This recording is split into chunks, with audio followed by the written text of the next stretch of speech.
un tanto ya viejos, como las medias regionales o algunos otros detalles, ¿no? En este caso veremos calibración y correlación, que es el método de Keith-Nelson, el balance nutrimental, que también se le llama como sistémico, y el de 3 ejes. Bueno, actualmente la población mundial asciende a 7.5 millones de personas, que nosotros como agrónomos o como investigadores de las ciencias agronómicas tenemos que alimentar, pero una gran parte de ellos vive en situación de pobreza. ¿A qué va enfocado esto? A que pueden tener no los recursos suficientes para alimentación, para vivienda, para luz y agua, y generalmente estas personas viven con un ingreso al día de $50, que aquí en México serían como 125 pesos. El detalle de esto es que se menciona que una persona puede vivir con esto, pero normalmente una persona es el que tiene el ingreso hacia su familia. Entonces hay gente que normalmente tiene 2, 3 hijos, y alimentar a toda su familia con $50 al día podría ser muy poco. También se ha considerado que las personas en extrema pobreza tienen un ingreso de 1.90. Estos son los los millones de personas que actualmente hay en el mundo en pobreza extrema, que viven con menos de 1.90 de dólar al día. En 2013 fue una población de 804 millones. Para el 2015 han disminuido, pero aún así es muchísima gente que vive en esta situación, que no ha podido salir de esta parte y que normalmente podríamos pensar en que no tienen con qué alimentarse un día o simplemente llegan a un punto de quiebre y ya llegan a ver diferentes situaciones. Esto conlleva a esclavitud, a trata de personas, y actualmente con lo que está ocurriendo con el COVID, puede ser que esta cifra aumente. Actualmente tenemos un estimado de 735 millones. Esta es la cifra que se tiene a la actualidad, ya que no se han hecho nuevamente mediciones. En América Latina y el Caribe tenemos 25 millones de personas en extrema pobreza. Pero ¿dónde están todos estos pobres? En el mapa que vemos a continuación, se observa en color rojo donde hay una mayor cantidad de gente pobre en el mundo. Principalmente se encuentran en África y en la India. Toda esta gente vive con un ingreso menos de $5.50 de dólar al día. Si nos vamos a América norte y sur, en México tenemos de entre 30 y 50% de personas en extrema pobreza, mientras que en Paraguay su nivel de pobreza es del 10 al 30%. Entonces, ¿cuál es el reparto de pobreza y qué posiciones ocupan nuestros países de América Latina? En primer lugar se encuentra Honduras, con su población que es de 9 millones, y el 52% de estas personas viven en pobreza. En color rojo podremos observar la gente que vive en extrema pobreza, que si se dan cuenta llega a ser un tercio de este 52%. En México se cuentan con 126 millones de personas en el país, y el nivel de pobreza es del 34.8%. Esto equivale a 50 millones de personas en situación de pobreza. Posteriormente, en Paraguay, ya que la charla va enfocada así también hacia los paraguayos, ellos han disminuido su nivel de pobreza, están actualmente en un lugar 13º con 18.6% de personas en extrema pobreza. Considerando que tienen 6 millones, más o menos ya va disminuyendo la cantidad de gente pobre que hay en cada uno de estos países, pero aún hay que hacer algunos enfoques especiales para que nosotros como agrónomos podamos contribuir a que toda esta gente que está en una situación de pobreza realmente cambie su situación. Pero no todo es números, o sea, toda esta gente tiene un nombre o tiene un apellido, son niños, son mujeres. Entonces, está enfocado esta parte a darle un poco de contexto, cuál sería la importancia de generar las dosis de fertilización. Estas personas que se encuentran en situación de pobreza, lo importante es saber dónde están. En Paraguay, el 51% de la cantidad total de pobres se encuentra en zonas rurales, pero Paraguay ha tenido a lo mejor un buen desarrollo que ha pasado del 70% de la población de pobres que vivían en la zona rural a un 51%. Esto ha beneficiado tal vez un poco, pero hay que hacer más esfuerzos. Mientras que en México del 89 pasó del 57% al 45%. Si bien nosotros podríamos apoyar a los productores, las dosis de fertilización llegan a ser un impacto en la cantidad de que el productor gasta en fertilizantes. Principalmente se va un gran costo de los fertilizantes hacia cubrir cuánto es lo que hay que aplicar. Y si no se hace una dosis adecuada, una dosis bien recomendada, y nosotros estamos aplicando de más, nosotros podríamos hacer que el productor pierda dinero y que no haya una retribución adecuada para él. Generalmente se piensa, agrégale un poco más, total más vale que sobre a no que falte. Y ese tema se debería de eliminar un poco en nuestra mentalidad, ¿no? Buscar la razón adecuada de cuánto es lo que hay que poner. Considerando esto, al producir una mayor cantidad de fertilizantes, vamos a contribuir a un incremento de la temperatura en el planeta. Esta gráfica marcaba que en 2017 iba a haber un incremento de esta temperatura y ya estamos en 2020 y no hemos frenado.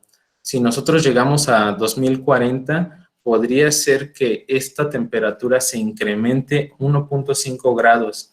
¿Cuál sería la repercusión? O sea, si tenemos una gran cantidad de gente que hay que alimentar en el planeta, que son los 7.5 millones, y por otra parte tenemos las personas que viven en pobreza, y no cuidamos esta parte del medio ambiente de generar dosis de fertilización que sean adecuadas y que sean lo que requiere la planta, podríamos llegar a esta parte del 1.5.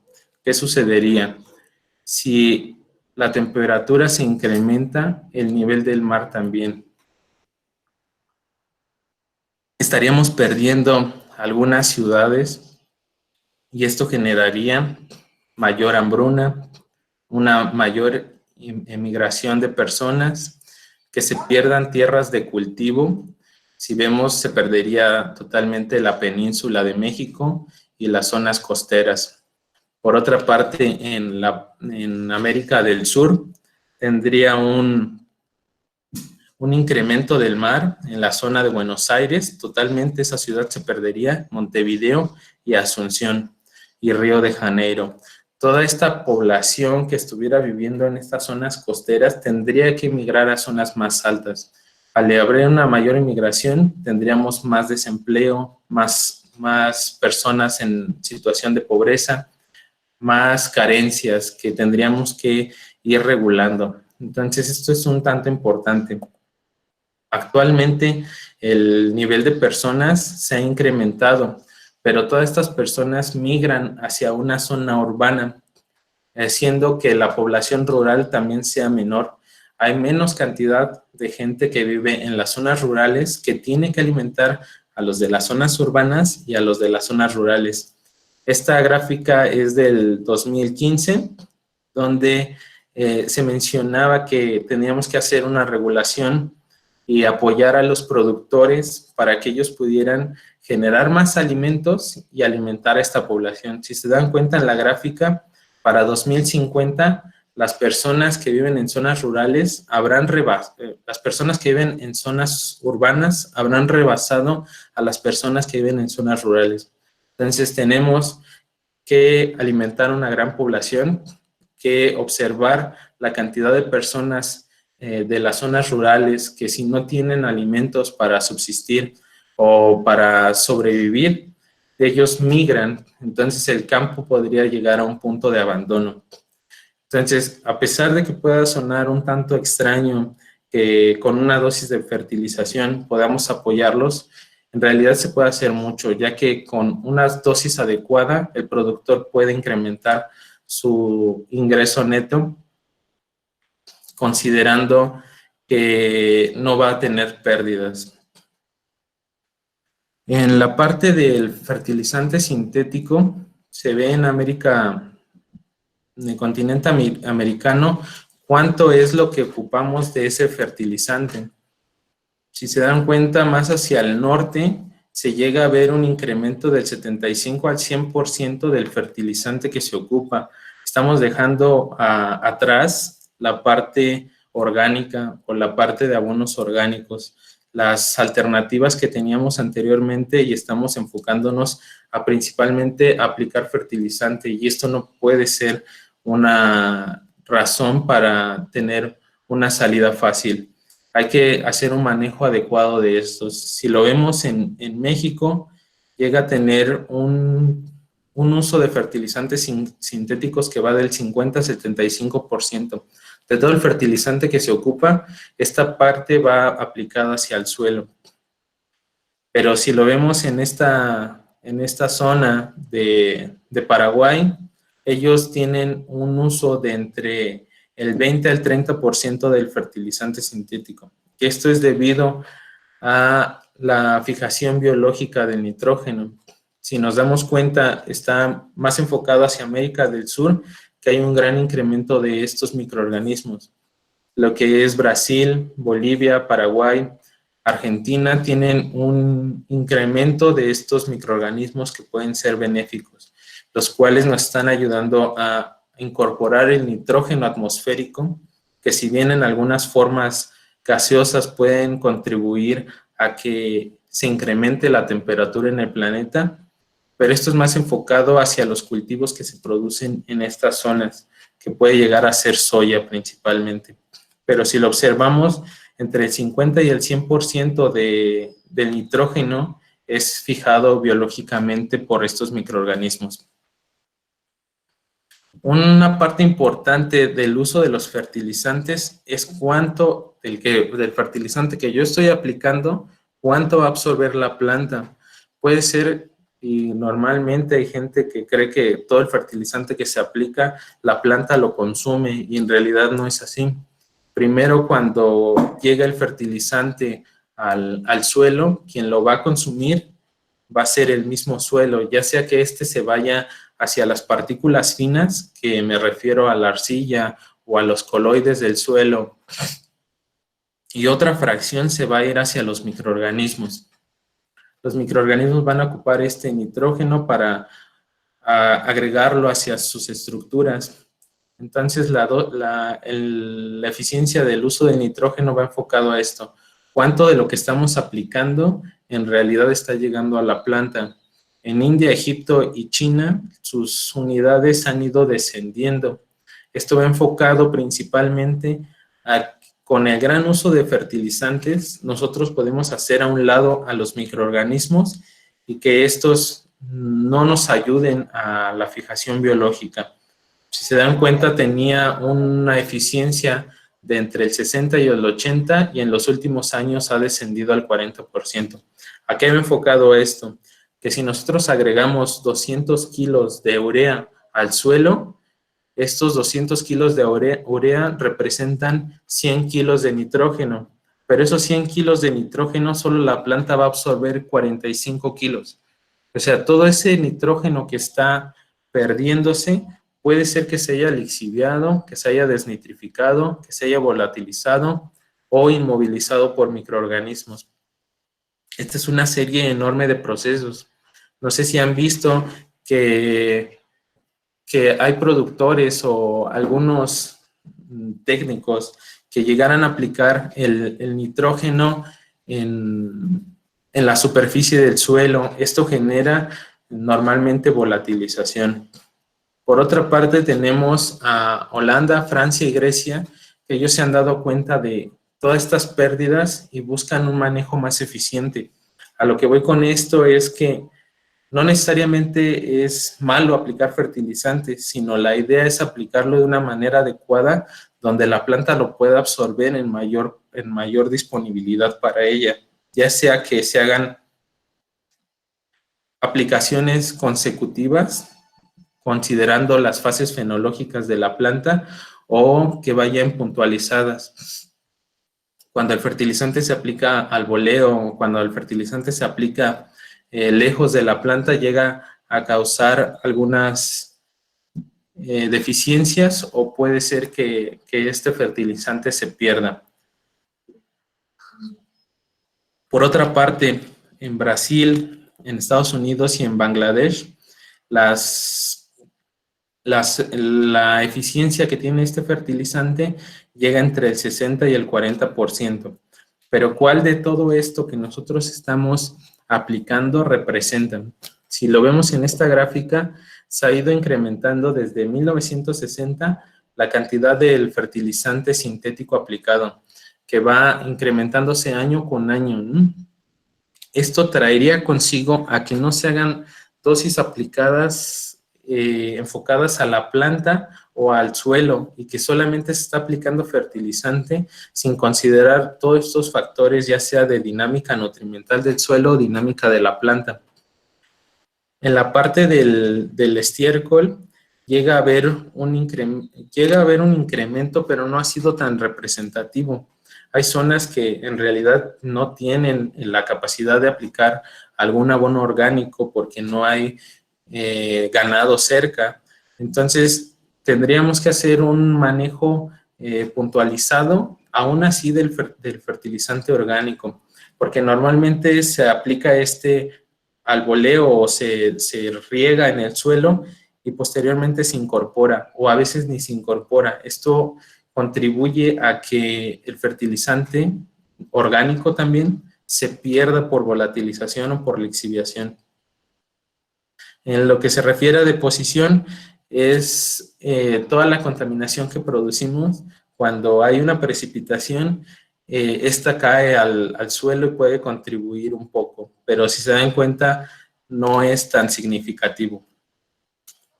En la parte de fijación de nitrógeno, también ha habido un incremento, que se han volteado a ver a esos microorganismos que pueden contribuir ya sea a solubilizar el fósforo o a la fijación de nitrógeno.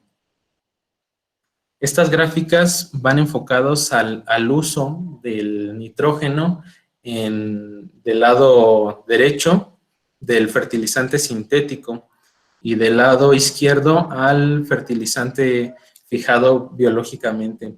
Si nos damos cuenta en la gráfica del lado derecho, el fertilizante, mientras más fertilizante coloquemos al suelo, va a haber una recuperación de este menor. O sea, si nosotros estamos aplicando 80 kilos de nitrógeno puro al suelo, la planta estaría recuperando solamente el 40%. Pero si nosotros hacemos un manejo combinado del nitrógeno fijado con microorganismos, con compostas y con fertilizante químico, nosotros podemos cambiar esta línea de tendencia que es a la baja a una línea de tendencia al incremento, porque los microorganismos van a jugar un papel importante de una simbiosis y contribuir a aportar nitrógeno a la planta, y la planta va a poder consumir el nitrógeno que nosotros coloquemos en un determinado punto. Esta otra va enfocada al fósforo. El fósforo es uno de los elementos que tiene muchísimo juego en el suelo. Sus dinámicas son muy complejas porque el fósforo puede pasar cuando nosotros lo colocamos en el suelo a ser absorbido en las arcillas o en los coloides. Y otra parte que puede hacer es que el fósforo que tenemos se introduzca a las arcillas. Si este se introduce a las arcillas, normalmente ya no se puede sacar. O hay arcillas que son laminares, entonces se ve como si fuera un sándwich. Cuando estas están secas, se contraen, pero cuando están húmedas se expanden. Entonces lo que hace el fósforo es que ocupa esos espacios. Estas gráficas son enfocadas a nivel mundial de cuál sería la eficiencia de recuperación del fertilizante fosfatado. Si nos damos cuenta, en estos países que no aplican fósforo tienen una eficiencia más alta porque hay microorganismos, ya sea hongos o bacterias que puedan ayudar a solubilizarlo. Entonces nos están ayudando a llegar al fósforo que la raíz normalmente no puede y que este fósforo pase directamente hacia la planta. Pero hay en otros países donde estas eficiencias van disminuyendo, como lo es China, Japón, Brasil, Estados Unidos y en México. Se estima que a nivel mundial hay una eficiencia del 67%. Pero estas eficiencias pueden disminuir a un 10%. Se imaginan que si ustedes están aplicando una tonelada de 1846, 46% de ese fósforo, aún hay que restarle todos esos elementos que trae de más, que puede ser ortofosfato simple u ortofosfato secundario. Entonces el fósforo que queda puro es muy pequeñito y aparte hay que considerar que ese fósforo no lo va a incorporar totalmente la planta. Entonces se tienen eficiencias del 10 hasta el 5%. Estos son rendimientos de cultivos en generales que conforme se va incrementando las dosis de fósforo pueden incrementar sus rendimientos, pero el rendimiento también va a ser una extracción de este fósforo. Nosotros lo estamos sacando del suelo, de su hábitat, por así decirlo, y nos lo estamos incorporando a nuestros cuerpos o a los cuerpos del ganado. ¿Qué es lo que sucede?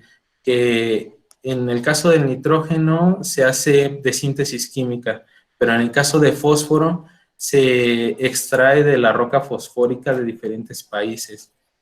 Entonces, ¿qué va a pasar en un futuro? Esta imagen es del 2015, donde menciona que para el año 2033 habremos llegado a la máxima extracción de fósforo. Cuando lleguemos a este año, ya no va a haber más fósforo que extraer. Entonces, ¿qué va a pasar? Que los países que tienen todas estas reservas de fósforo ya no lo van a vender. Y si ya no lo venden, por ejemplo, México, la parte de América del Sur, no tendría el acceso a fertilizante fosfatado. Entonces, esto generaría un gran problema. Entonces, ¿qué debemos de ver? Debemos de ver todo lo que he mencionado anteriormente y que las reservas que tenemos de fertilizantes en un momento se van a terminar. Entonces, tenemos que observar a esos microorganismos que nos pueden ayudar, a los abonos orgánicos, y para compensar esta pérdida de fósforo, nosotros los humanos en nuestras excretas secretamos una gran cantidad de fósforo. Además de toda esa agua jabonosa, también llega a tener fósforo. Entonces, si se dan cuenta, lo estamos tirando hacia el mar o hacia donde vayan las cañerías y demás, en lugar de utilizar este fósforo y empezar a buscar alternativas que nos puedan ayudar antes de llegar a este punto de quiebre. Bueno, vamos hacia el muestreo de suelos. En este caso es un tanto importante porque llega a haber algunas interpretaciones que se pueden hacer mal conforme a los análisis de fósforo. Muchos creen que lo que nos da el análisis de suelos es lo que en realidad el suelo puede contribuir, y en realidad es una manera de visualizar cuáles serían las reservas totales, ya sea que nuestro nutriente esté formando parte de una estructura orgánica o que esté adherido, absorbido o sorbido a una arcilla o algún otro componente del suelo. ¿Por qué es importante el muestreo del suelo? Consideremos que en una hectárea a una profundidad de 20 centímetros, que es donde hay una mayor cantidad de raíces absorbentes y con una densidad aparente de 1.2 gramos por centímetro cúbico, si nosotros transformamos a esto para determinar cuál es el volumen, solamente se hace una multiplicación simple, que son en metros cuadrados, pasar los centímetros a metros y las unidades de densidad aparente a toneladas por metros cúbicos. Tendríamos en una hectárea un volumen de 2.400 toneladas de suelo. Generalmente, cuando se hace un análisis de suelo, una pequeña fracción es la que se ocupa para diferentes análisis químicos. Generalmente te piden que mandes 1 kilo de suelo, pero ese kilo de suelo va a ir repartido a análisis físicos y otra pequeñísima parte a análisis químicos. Entonces, 1 gramo que se va a ocupar para un análisis químico va a representar una masa de 2.400 kilos de suelo. Esto es una inmensidad de suelo. Este solo gramo representaría esta pequeña fracción en porcentaje. Si se dan cuenta, es finita la cantidad en porcentaje de lo que nosotros ocupamos, que va a representar toda esta masa de suelo. Entonces es muy, muy importante que la muestra de suelo se tome de una manera adecuada para que vaya bien enfocado lo que nosotros tenemos en nuestro suelo y que se represente en el análisis químico. Porque normalmente cuando se hace una muestra de suelo, se tiene que la extraen y cuando se lleva desde el campo hasta la camioneta y de la camioneta a llevar al laboratorio va a pasar mucho tiempo. Entonces hay ciertas consideraciones que se deben tomar en cuenta para que el dato que nos va a dar el laboratorio sea lo más preciso o más cercano a la realidad. ¿Cuántas submuestras tomar en una hectárea? Primero, una submuestra son pequeños fragmentos en estos globos que se toman del suelo para posteriormente llevarlo a una muestra. Esta es la muestra que se llevaría al laboratorio. Pero ¿cuántos de estos tenemos que tomar en una hectárea para considerar que nuestra muestra sea la adecuada? Entonces, aquí tenemos en el eje Y la variación, considerando el número de submuestras. ¿Cuántas submuestras vamos a tomar para que la variación vaya disminuyendo? Se han hecho estudios donde se menciona esta curvatura que hace al hacer más muestreos. Mientras más muestreos hagamos, la variación en laboratorio va a ser mínima.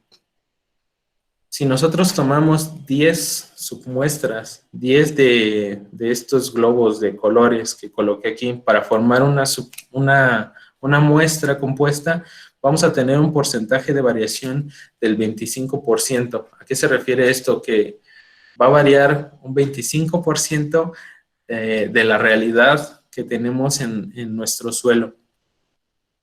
Pero si nosotros tomamos 30 submuestras, va a haber una variación del 12%.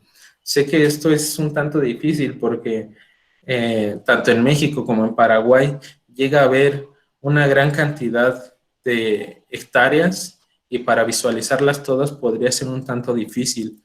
Entonces, aún así nosotros incrementemos el número de submuestras, ya va a llegar a una variación del 10%. Entonces, ¿qué hacer cuando tenemos una gran superficie de suelo que muestrar? Bueno, primero hay que considerar la profundidad del suelo, la capa arable, donde haya mayor movilidad de nutrientes y el máximo volumen de las raíces. Estos dos últimos van relacionados.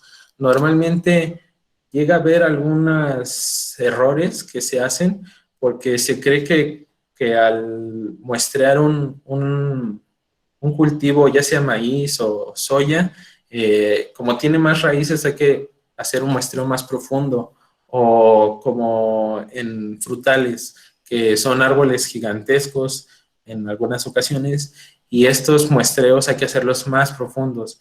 En la realidad no es así, porque la mayoría de los nutrientes se encuentran en la capa arable, que es de 20 centímetros de suelo. En estos 20 centímetros vamos a tener la mayor disponibilidad de nutrientes. Normalmente hay una gran cantidad de raíces absorbentes en esta zona. Si nosotros nos vamos más profundo, puede ser nutrientes que en realidad se han perdido por lixiviación o por riegos pesados. En la imagen del lado derecho vemos una superficie grande de suelo. Entonces lo que se recomienda es hacer áreas. Entonces, conforme nosotros hacemos áreas que podamos observar que son diferentes de una zona a otra, nosotros podríamos ir segmentando. ¿Cuál sería la manera más ideal? Hay muestreos que los hacen por 5 de oros, que son la parte de las esquinas y el centro. Pero cuando se hace un muestreo así, se pierde una gran cantidad de observaciones. En la muestra 6 marcan el zigzag, pero cuando se hace el zigzag y al final quitamos este camino que recorrió el muñequito, se va a ver como líneas, o sea, líneas paralelas. O sea, este muestreo no está tan bien hecho. Lo ideal es hacer un muestreo dirigido. Normalmente el técnico quiere hacerlo, pero esto debe de ir acompañado siempre del productor, porque el productor conoce bien el campo, conoce bien su campo, y él nos va a decir dónde hay un suelo diferente, dónde se siente una textura diferente, dónde el implemento del tractor no puede entrar tan fácilmente. Entonces, con ayuda del productor, nosotros podríamos segmentar nuestra gran superficie para hacer un muestreo. Entonces, ya por zonas, podríamos ahora sí tomar 10 submuestras, como lo que se mencionaba anteriormente, para hacer una muestra compuesta. ¿Cómo hacer un muestreo de suelos? Hay que tener en consideración la época del muestreo y si nuestra producción es de temporal, intensiva, labranza de conservación y perennes. Normalmente en temporal hay que hacer la muestra antes del temporal, considerando que los laboratorios llegan a tardar hasta un mes en entregarnos nuestros análisis químicos. Si el cultivo es intensivo, hay que hacer, ¿a qué me refiero que sea intensivo? Que se siembra un cultivo, se cosecha, se siembra el otro. Entonces hay que hacerlo antes de la cosecha, ya que la planta no está en su máxima absorción, para nosotros tener esta perspectiva de cuánto es lo que tenemos en el suelo. El otro punto es de labranza de conservación. Como en estos suelos no se mueve tanto el suelo, o se mueve muy poco, o no se mueve nada, hay que tomar una mayor cantidad de submuestras. Aquí no aplica lo que anteriormente mencioné de las 10, aquí se tendría que aplicar entre 20 y 50. Como es tan variante esta parte del suelo en la labranza de conservación, hay que tomar muchas muestras. En el caso de perennes, se toma en consideración que el árbol está en esta zona. Normalmente el riego se aplica hacia acá y el riego cae hacia el árbol. Si nosotros tomamos la muestra muy cerca del árbol, no vamos a tener lo que en realidad es. Nosotros lo tendríamos que tomar en el punto donde se aplica el fertilizante y donde hay una mayor cantidad del agua disponible. Entonces hay que considerar la precipitación, el riego, la profundidad, que ya mencioné, y el número de muestras. ¿Qué es lo que sucede cuando nosotros ya tenemos nuestra muestra y hay que llevarla hacia el laboratorio? Se tiene la muestra, el transporte y la recepción de la muestra. En esto es donde llega a haber muchos errores, y cuando hay el error aquí, ya no importa si el laboratorio es muy bueno o es de alta calidad o es de talla internacional, porque ya desde el inicio pudo haber habido algo que no estuviera correcto. Normalmente he observado, cuando toman una muestra de suelo, la empacan en una bolsa de plástico y esta bolsa de plástico empieza a tener una reacción de los microorganismos porque están en condiciones como apapachados o consentidos, donde el microorganismo va a empezar a comer la materia orgánica que hay en el suelo. Entonces, al haber una mineralización, va a haber una mayor disponibilidad de nitrato o amonio. Entonces, cuando hacen su análisis de nitrato o amonio, les va a salir altísimo y van a decir, no, pues sí tengo una gran cantidad de estos dos, no fertilizo en nitrógeno. Entonces aquí hay un problema. Esto pasa igual en el caso del fósforo, porque el fósforo pertenece a estructuras orgánicas de la misma materia orgánica y puede haber una mineralización del fósforo y que se incremente el fósforo soluble.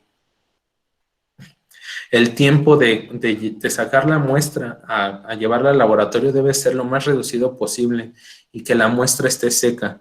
Cuando nosotros tomamos la muestra en campo, llevarla a un sitio a la sombra y extenderla. Si nosotros la ponemos al sol, los microorganismos de igual manera van a empezar a trabajar porque esa muestra aún tiene agua. Posteriormente, ya en la recepción de la muestra se prepara, se hace la extracción, medición del nutrimento y nos dan la hoja, ¿no? Normalmente ya aquí es el detalle de, ¿y ahora qué hago con estos datos, ¿no? A veces se llega a tener algunos nutrientes que nos los marcan en miligramos por kilogramo y se cree que haciendo una relación, una regla de 3 simple, se van a obtener los datos y eso está errado. Eso lo voy a hablar un poco más adelante. De nosotros depende la interpretación del resultado y el diagnóstico de la fertilidad y la dosis de recomendación. Pero si se dan cuenta, todo va a depender de nosotros, de cuánto y de cómo hagamos bien las cosas. Vamos a pasar a la parte de generación de dosis de fertilización con una introducción y después continúo con los modelos que se mencionan. Bueno, para generar dosis de fertilización se deben de tener en cuenta los conocimientos fundamentales que han generado información a lo largo de la historia. El primero es el conocimiento técnico. Este va enfocado a cuando ustedes ya tienen una experiencia en campo combinada con la escuela y que han aprendido más cosas conforme a la práctica. Este conocimiento es muy esencial. El otro es el conocimiento científico, lo que se hace en los laboratorios o a partir de múltiples estudios que generan lo que va a ser como un poco más cuadrado. Y el otro conocimiento que es el más importante para generar dosis de fertilización es el conocimiento empírico. El conocimiento empírico es el que tienen los productores. Es un conocimiento ancestral, por así decirlo, ya que el productor obtuvo este conocimiento de sus años en estar al campo y el conocimiento que su padre le dio y que el abuelo le dio al padre y así conforme va pasando esta cadenita. Este conocimiento es el que va a ser el más práctico y el más usable porque de este conocimiento empírico dependen los otros dos, ya que el productor generalmente nos menciona cuáles serían sus problemas para resolverlo, ya sea en el entorno científico o en el entorno técnico. No sé si se han dado cuenta cuando el productor ve a las nubes o siente el aroma y te dice ya va a llover, cómo él ya maneja el suelo, cómo tienen una perspectiva de cuáles son las enfermedades o las plagas que podrían ocurrir y los momentos precisos que llega a tener el productor de cuánto esto va a ocurrir. Otra parte es el conocimiento de tierras campesinas. Si bien los productores no saben o puede ser que sí, de clasificación de suelos, pero ellos tienen una manera muy precisa de saber cómo clasificar los suelos y te dan una perspectiva muchísimo más amplia y más grande. Hay veces que uno como técnico o como científico no sabe cuál sería el rendimiento a esperar en una zona, pero el productor con base a años anteriores y en base a pláticas de sus compañeros, tiene una perspectiva mucho más amplia de cuáles serían los rendimientos que podrían esperarse. Entonces, aquí debe de haber una unión de estos tres conocimientos para nosotros poder generar algo mucho mejor. Bueno, para generar las dosis de fertilización se tienen que tener en cuenta dos leyes. En agronomía existen dos leyes que se aplican y estas son la parte esencial para nosotros generar las dosis. La primera es la ley de incrementos decrecientes, que dice que conforme más podamos aplicar el fertilizante o X nutriente, este va a llegar a un punto de máximo y posteriormente va a decrecer el rendimiento. Esta curvatura normalmente se observa en nitrógeno, fósforo o potasio. En el caso de por ahí el micrófono. En el caso de micronutrientes, la curvatura no es como se muestra en azul, sino es más en amarillo. Llega a un punto de máximo incremento y posteriormente se observa una meseta, que es esta parte, que conforme nosotros apliquemos más micronutrientes no va a haber una repercusión significativa en el rendimiento. Y la otra es la ley del mínimo, que dice que el nutriente más limitante va a ser el que va a afectar directamente el rendimiento. Y esta imagen es muy gráfica en este sentido. Si nosotros no tenemos bien adecuado un nutriente para nuestra planta y así tengamos bien hechas nuestras dosis de nitrógeno, fósforo y potasio o demás nutrimentos, este es el que va a hacer que el rendimiento decaiga.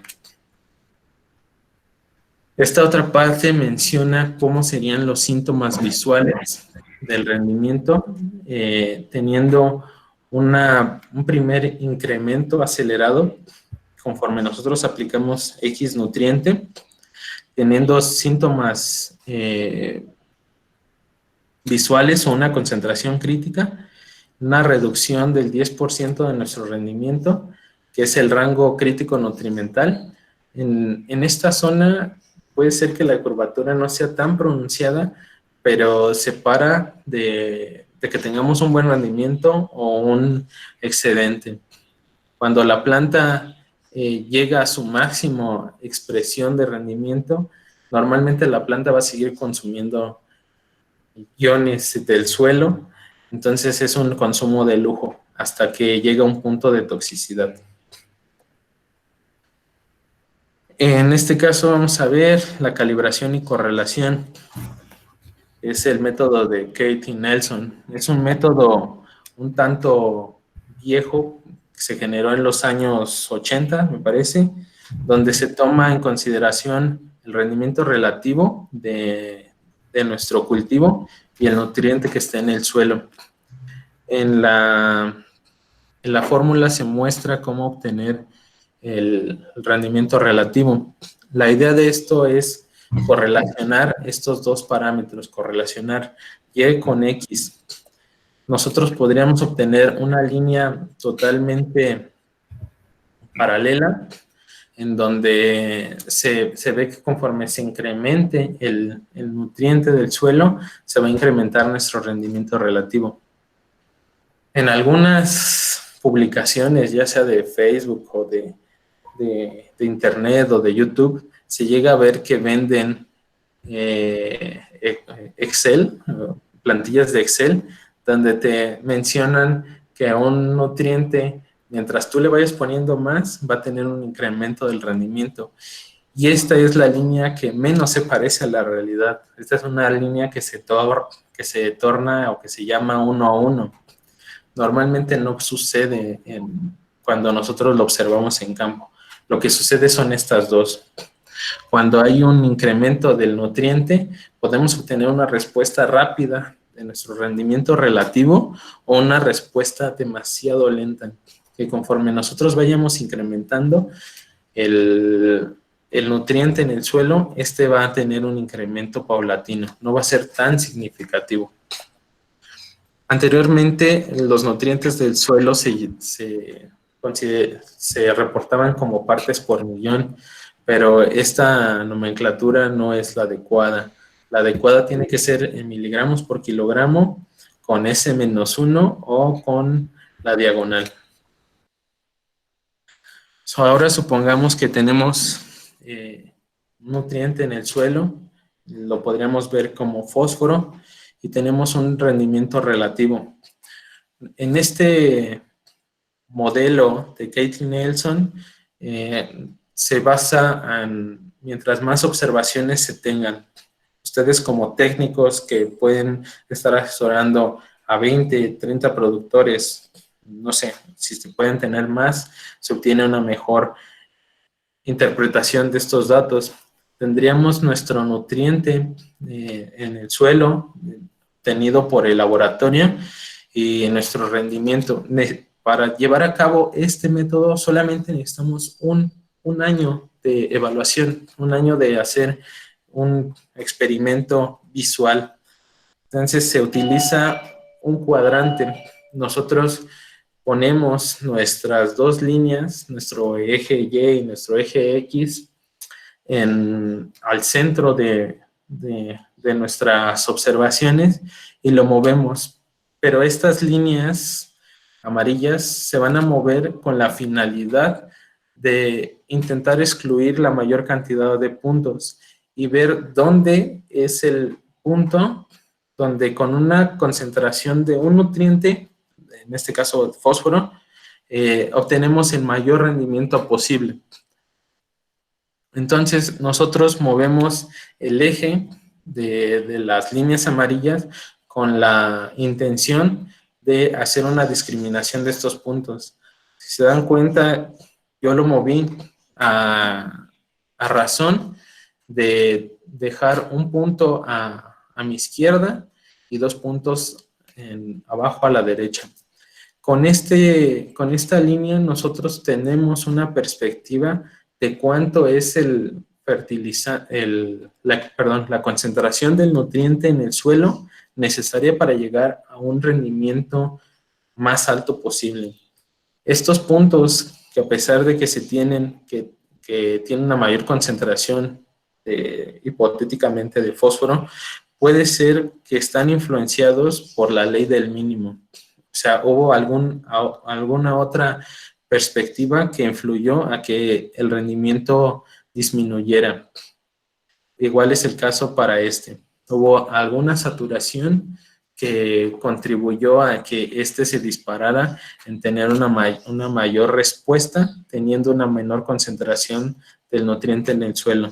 Entonces, a este punto, que sería como un 10.5 de fósforo en el suelo, le llamaríamos nivel crítico.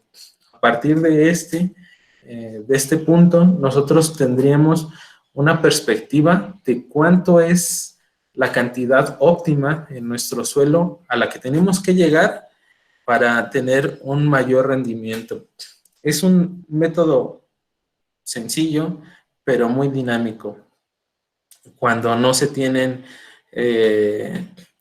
una perspectiva de cómo hacer regresiones o que no se puede hacer análisis de planta, este método nos ayuda muchísimo, nos puede dar ya una perspectiva más clara. Esto se ha utilizado en diferentes países. Este artículo me parece que es del 2015. Lo hicieron con papa para determinar cuál es la cantidad del fósforo que se necesitaba para llegar a un mayor rendimiento. Pero lo que quiero que ustedes observen es que a pesar de que es fósforo, es en el mismo suelo y en el mismo cultivo, si nosotros hacemos una determinación diferente del fósforo, puede tener una perspectiva contrastante totalmente. Normalmente el fósforo Olsen se utiliza para suelos que son de pH alcalino, el fósforo Bray para suelos que son más ácidos, el Melich y el de cloruro de calcio normalmente ya no se utilizan, pero a pesar de que es el mismo suelo, el mismo rendimiento, nos da una perspectiva diferente. Entonces es muy importante saber qué es lo que se va a pedir en el laboratorio para nosotros tomar una decisión y ya sea aplicar este método de Katie Nelson. También se ha hecho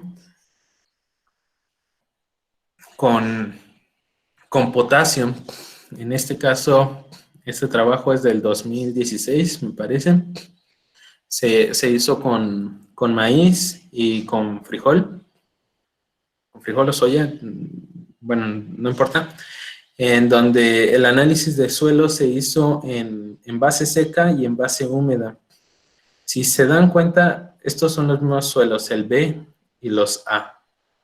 A pesar de ser el mismo suelo, de ser el mismo cultivo, se tienen niveles críticos diferentes, teniendo uno aquí en 210 y el otro en 60.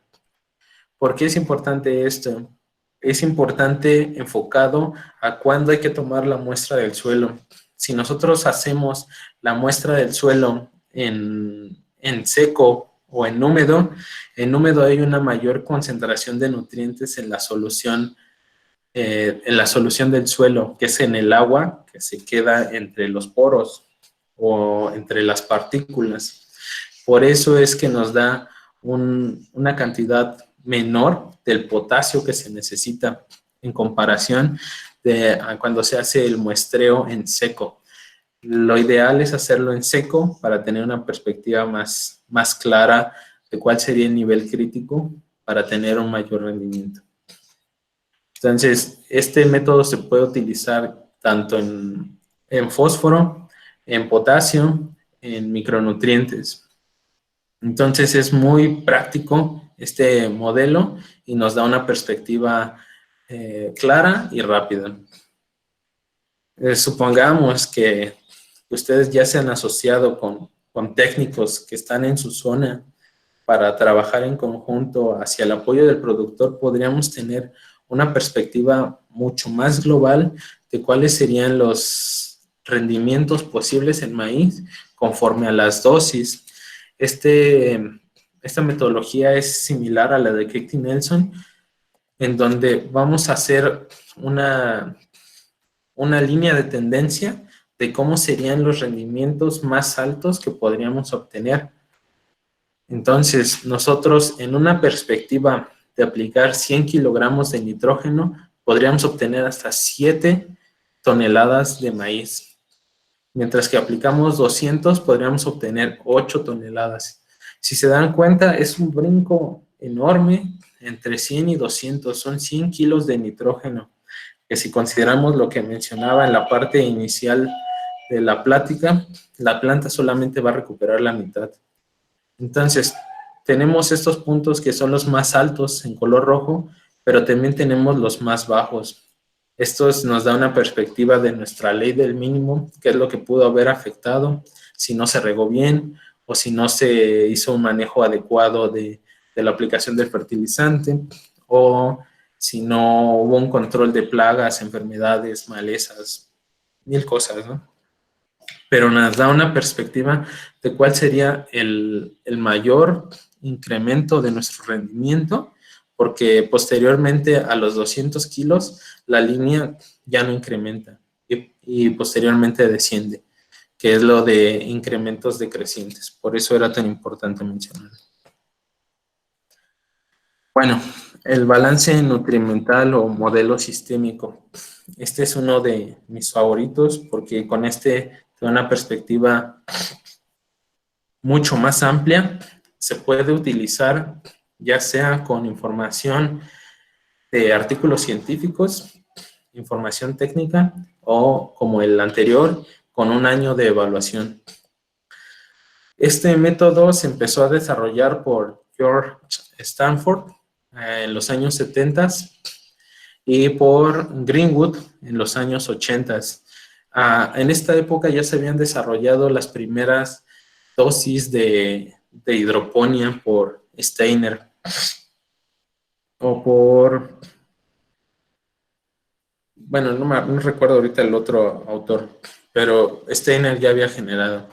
Entonces lo que hizo Greenwood fue determinar en diferentes vegetales cuál era la concentración de los nutrientes, ya sea en nitrógeno, fósforo y potasio, que son los que están subrayados, y ver cómo se relacionaba esa concentración con los rendimientos.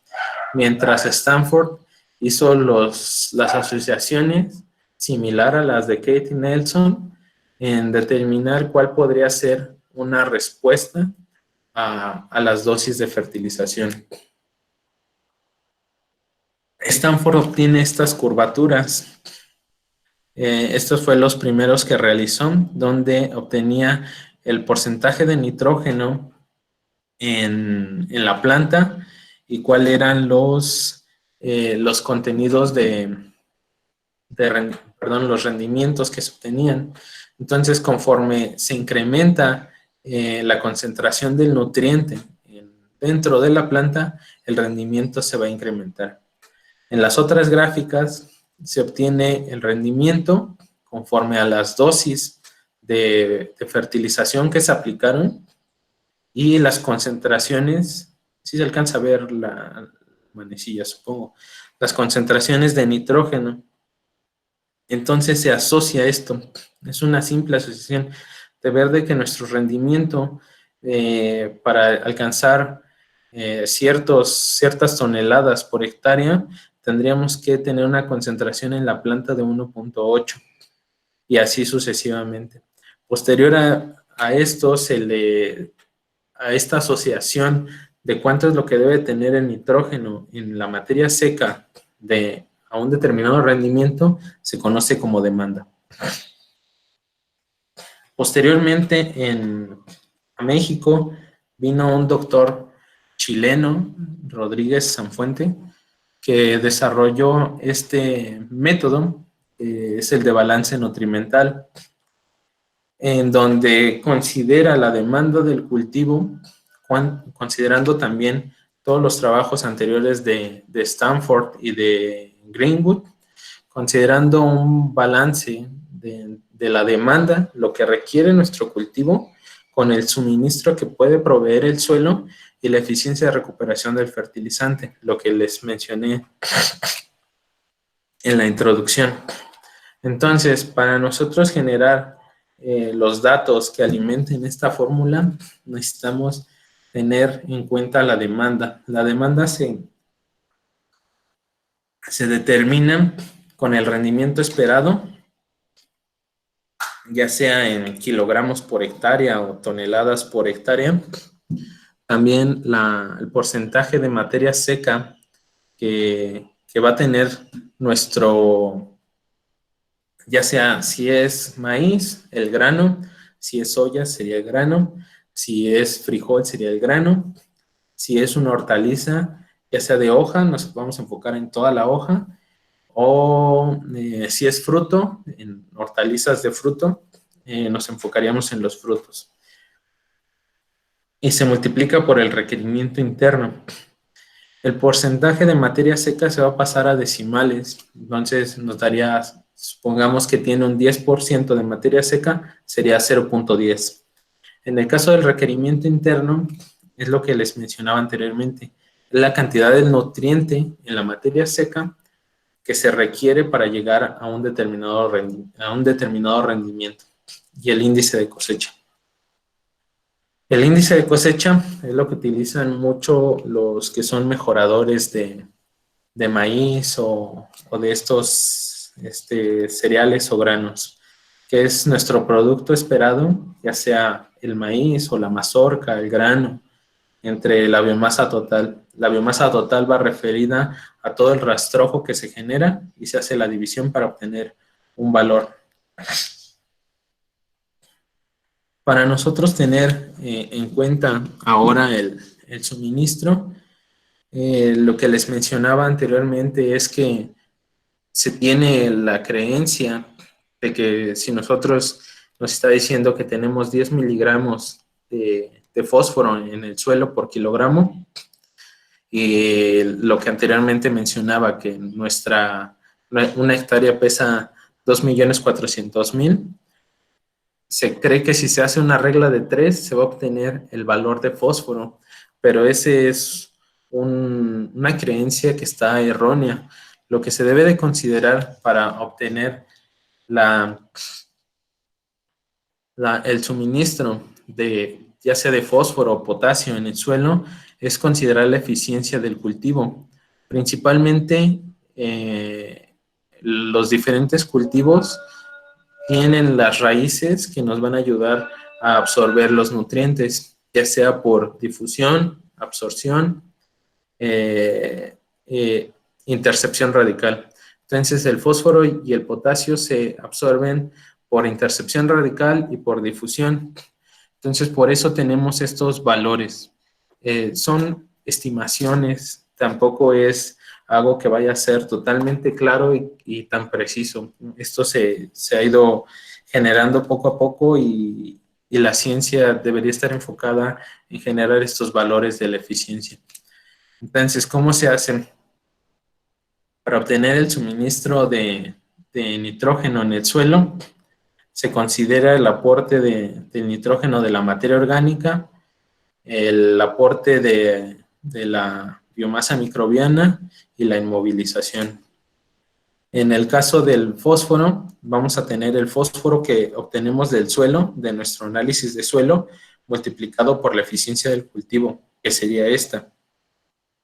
Los cereales tienen una mayor eficiencia comparado con los tubérculos o las hortalizas, porque su sistema radical es más sencillo. Y en el caso de potasio, también se debe de considerar el análisis del suelo que tuvimos en miligramos por kilogramo multiplicado por la eficiencia de absorción. Entonces ya tendríamos esta parte completada.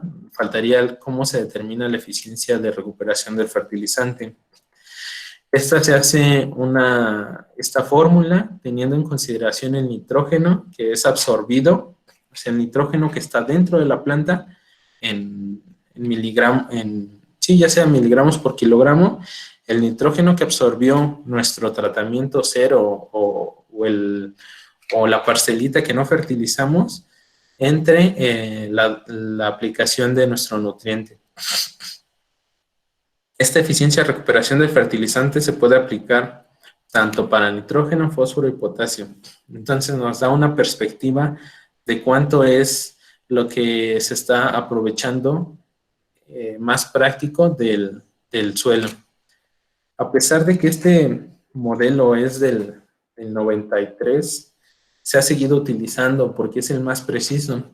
Actualmente en China se ha utilizado este método considerando todo lo que anteriormente mencioné desde la demanda, el suministro y la eficiencia para generar su propio modelo. Si ustedes buscan posteriormente el programa que es de esta metodología, nos da una perspectiva de cómo sería nuestra dosis a aplicar. Pero los chinos hacen ciertos modelos porque ellos tienen una gran base de datos, que son todos estos puntitos en gris, de sus zonas de producción. Entonces, dan una perspectiva de cuáles serían los diferentes escenarios que se podrían obtener en su fertilización. Si nos damos cuenta, hay una línea que es baja, que si no se atiende al cultivo como debería, a pesar de que se le agregue más fertilizante, no va a haber un gran incremento. Pero si nosotros hacemos todo el manejo que debe de ser el adecuado, podríamos tener una respuesta mucho más alta teniendo 100 kilogramos de nitrógeno. Perdón, este es el nitrógeno absorbido y aquí están las dosis que han sido aplicadas. Entonces, esta es una perspectiva más amplia. Aquí en América no se tienen un gran registro de estas investigaciones, ya sea que porque no los hay o porque hay ciertos investigadores que no los publican. Entonces, la idea sería que se hiciera una base de datos, ya sea nacional o estatal, para tener una perspectiva más amplia de lo que hay en el suelo y cómo ha sido la respuesta de cierto cultivo. Este es otro artículo que se publicó en la revista, en el servidor de Elsevier. en donde se aplica la misma fórmula que les mencioné de balance nutrimental, que es la dosis de fertilización, la demanda, el suministro del suelo y la eficiencia de recuperación del fertilizante. En dado caso que ustedes fueran a hacer un experimento de este tipo, o ya sea que lo van a hacer con el productor, siempre, siempre, siempre es necesario, y que aquí en este experimento no lo hicieron, es tener un cero, porque el cero nos daría la perspectiva de cuánto es lo que hay en nuestro suelo. Puede ser que nuestro suelo tenga un gran aporte de materia orgánica y esta se mineralice y que contribuya a aportar ya sea fósforo o nitrógeno. Entonces es esencial tenerlo, pero ese es el modelo que puede ser más preciso. En este artículo determinaron que se necesitaban 80 kilogramos de fósforo en su forma de P2O5 para tener el máximo rendimiento. Estos datos los sacaron de literatura y si se dan cuenta, el 80 es el que tuvo el mayor rendimiento. Claro, aquí hay un efecto de las diferentes líneas del agua que estuvo disponible en el suelo.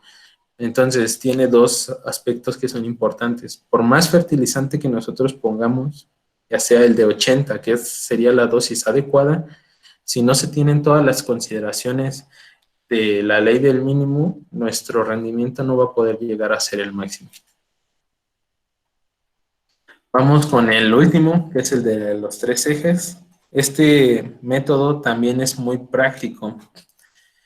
A pesar de que pareciera que son métodos viejos, son métodos que están todavía vigentes en la actualidad. Entonces se hace un análisis gráfico considerando el fertilizante aplicado en el eje, que diga, en el cuadrante A, con nuestro rendimiento en el eje Y. Entonces, esta es la respuesta que tendríamos. Esta sería la línea como el que observamos en el de incrementos decrecientes. En el cuadrante C colocamos el nitrógeno absorbido. O sea, aquí se requiere un análisis de planta y se relaciona con las toneladas del grano que hayamos obtenido. Entonces, aquí tenemos el rendimiento esperado y aquí tendremos la demanda. Entonces, si nosotros hacemos las líneas que lo unan, ahorita lo coloco, tendríamos una perspectiva de cuánto es lo que la planta va a requerir para nosotros llegar a un rendimiento óptimo o esperado. Y el cuadrante B es el nitrógeno fertilizado, o sea, las aplicaciones que hicimos, que sería como este eje, y asociado a la absorción del fertilizante. Este cuadrante B nos va a dar la eficiencia de recuperación del fertilizante. Entonces, si lo asociamos, bueno, se puso el del otro lado. Si lo asociamos, podríamos obtener cuál es la dosis para llegar a un rendimiento y cuál sería la eficiencia que nuestro cultivo está requiriendo y hacer un ajuste. Si nosotros nos vamos solamente por el cuadrante A, tendríamos que necesitamos una dosis de 80 kilogramos, pero la planta, para llegar a este rendimiento de casi 8 toneladas, que está aquí las 8 toneladas, va a requerir 150 kilogramos de nitrógeno, pero haciendo la corrección con el cuadrante B, tendríamos que aplicar 90 kilogramos de nuestro fertilizante para tener este rendimiento esperado con esta concentración dentro de la planta. ¿Por qué no me voy más arriba en esta gráfica? Porque si se dan cuenta, los incrementos ya no están siendo tan significativos conforme se va incrementando la dosis del fertilizante. Entonces, esto puede repercutir en el ingreso del productor, lo que mencionaba en un inicio, y afectar el medio ambiente. En el otro cuadro, en la gráfica de la izquierda, se hace una relación de una manera similar.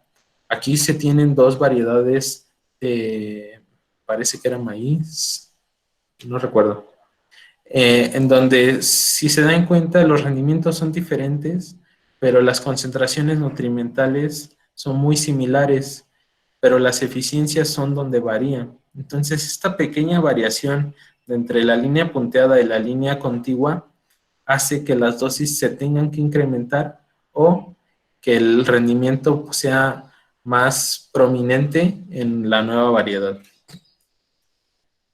Este es un artículo de los 90, por eso es que las gráficas se ven así, pero a pesar de que es un tanto viejo, aún es muy significativo.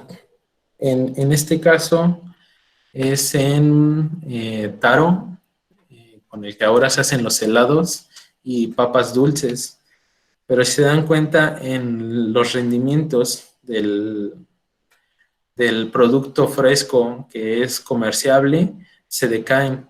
Entonces aquí observamos que a pesar de que se está agregando más nitrógeno, puede ser que la planta se esté dañando y que no sea lo óptimo. No siempre más es mejor. Pero las concentraciones nutrimentales van a ser muy similares. A pesar de que esta línea punteada tiene un incremento en la concentración de nitrógeno absorbido por la planta, llegó a intoxicarse. Entonces, aquí hay un defecto de la eficiencia del cultivo. Y aquí el detalle es que no se agregó tampoco un tratamiento cero. Entonces, si no se tiene un cero, no tenemos una perspectiva de qué es lo que había en el suelo. En este caso es la biomasa total del producto y se observa una mayor cantidad, pero entonces podríamos tener una mayor cantidad de papas dulces, pero no vamos a tener el producto deseable para el mercado. Entonces, a pesar de que parezca que tenemos un incremento, no puede ser no lo idóneo, ¿no? Este es otro trabajo donde en los ejes, en el cuadrante que aquí lo marcaron como 3, se ve este ángulo. En el ángulo demuestra cuál sería la eficiencia de recuperación del fertilizante y cómo la planta está incrementando su materia seca conforme se va aplicando el fertilizante. Se dan cuenta, a este punto ya no es significativo. O sea, sí hay un incremento, pero ya no lo es tanto. Entonces, al no serlo tanto, al productor ya no le conviene. Si bien podría ser un tanto atractivo que le digan que va a obtener 14 toneladas con 100 kilogramos, pero con 50 kilos va a obtener 12. Entonces, estas 12 toneladas son más rentables para el productor que ir agregando más fertilizante. En este caso, tiene un efecto similar y se relacionan las diferentes líneas conforme se va incrementando la dosis de fertilización y las eficiencias son relativamente bajas. Entonces, si son diferentes cultivos, va a tener una perspectiva mayor utilizar uno que sea más eficiente a otro que no lo sea. Con esto concluyo la charla. No sé si hay dudas. Redes sociales, Guillem, presentaciones, Marco. pósters, historias, para historias también. De hecho, ya hay video. Alguien me envió de Argentina.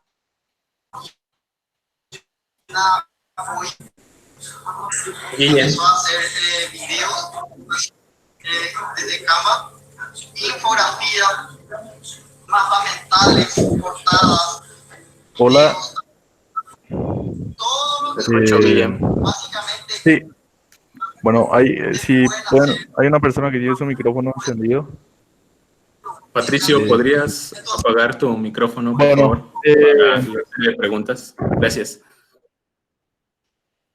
Bueno, gracias César por la charla. Creo que fue una charla bastante completa.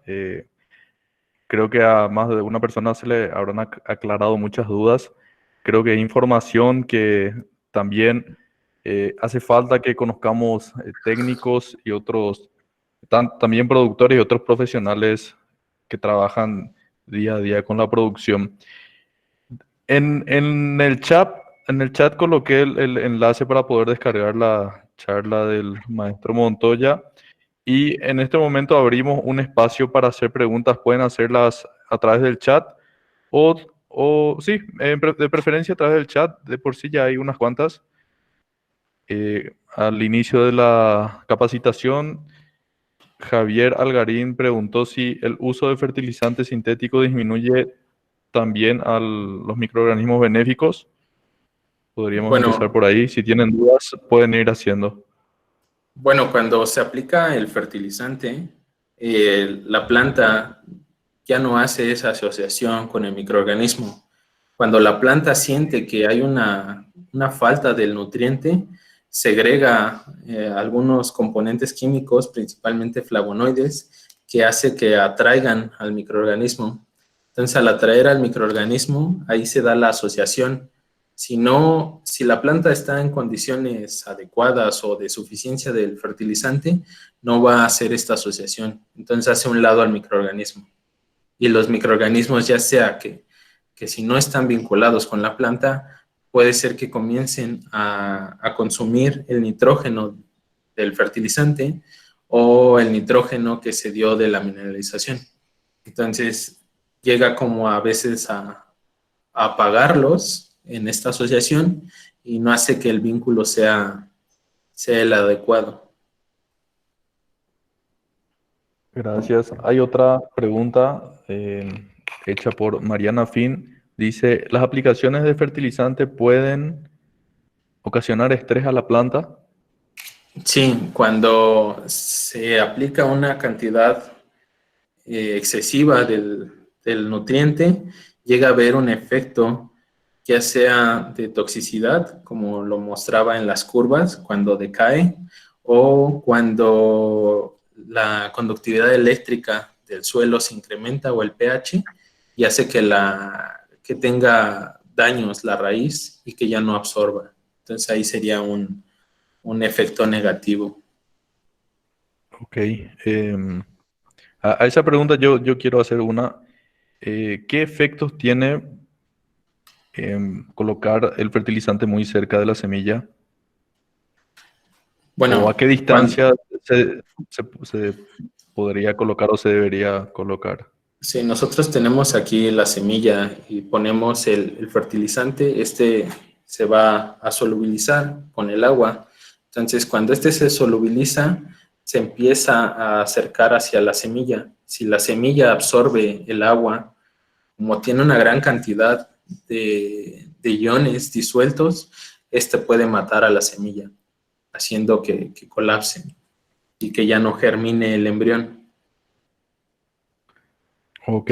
La distancia debe de ser entre 15 y 20 centímetros. O sea, si nosotros tenemos aquí nuestra semilla, tiene que ir a una distancia de una cuarta más o menos, para que no haya un efecto negativo.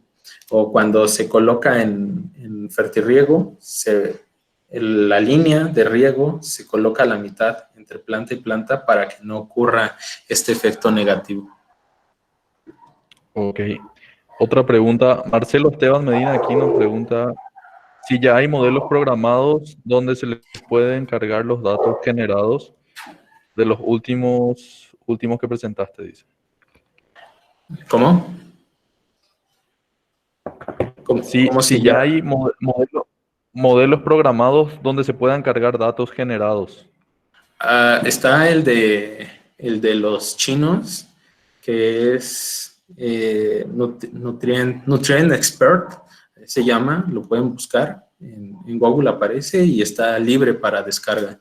Pero como son enfocados hacia los suelos del país, en China o ya sea, porque está en China, en África e India, entonces llega a haber unas variantes. Lo ideal sería contrastarlo, ¿no? O sea, utilizar ya sea el programa de Nutrient Expert y hacerlo nosotros para ya intentar buscar el vínculo.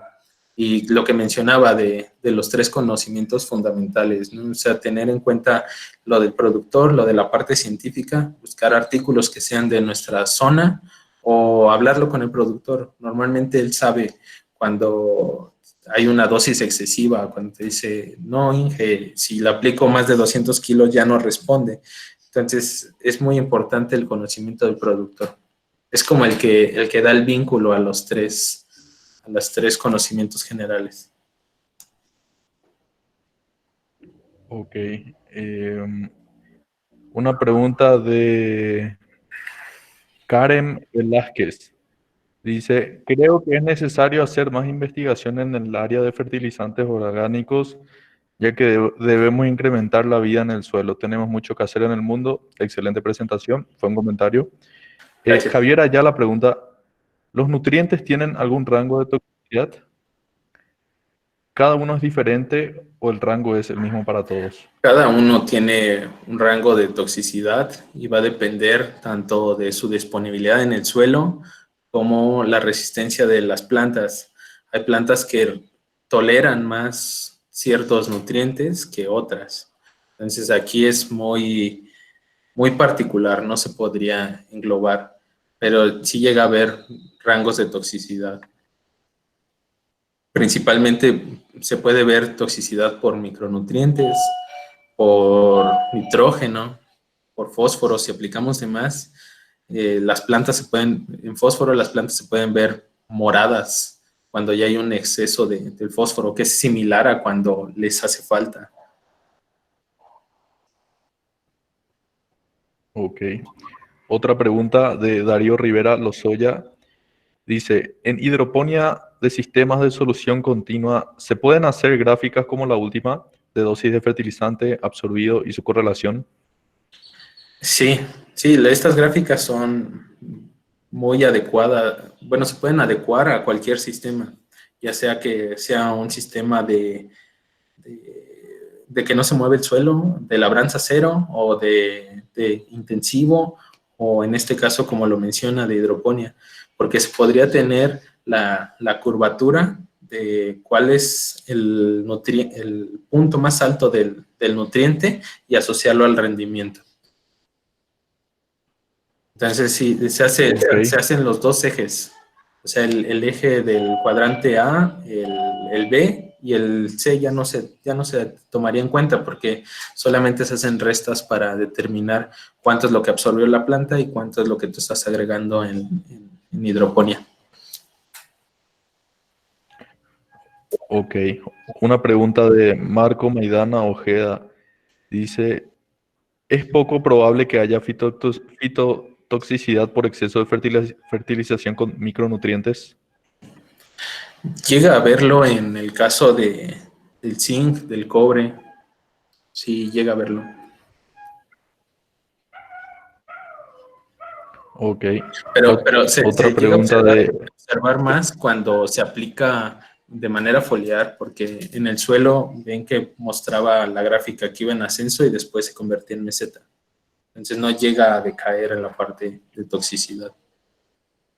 Si se aplica foliar, ahí podría tener un efecto negativo.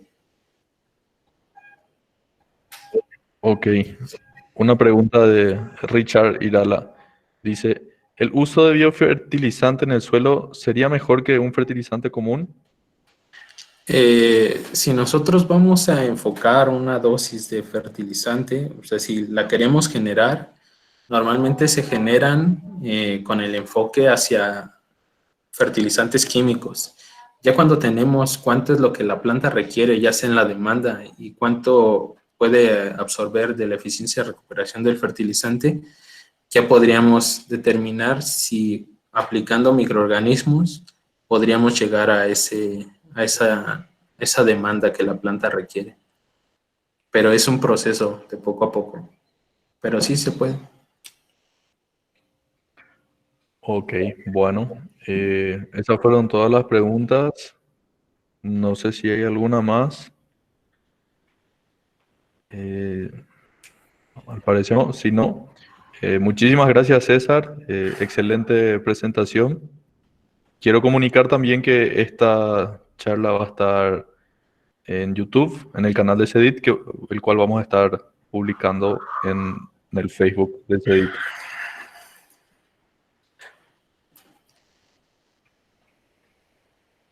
Ok, pues gracias a Cedid, gracias a todos los que escucharon la plática y pues esperemos nuevas presentaciones de CEDIT que están aportando conocimiento de manera gratuita. Gracias, maestro César, y gracias a todos los participantes. Espero que haya sido información nueva y útil para todos. Creo que cualquier consulta se te podría enviar un correo, podrían contactarse contigo. Sí, Tal vez en la si presentación final. Ok, perfecto. Bueno, entonces creo que sería todo y estaríamos avisando cuando hayan futuras capacitaciones por parte de CEDIT. Muchas gracias y buenas noches. Hasta luego.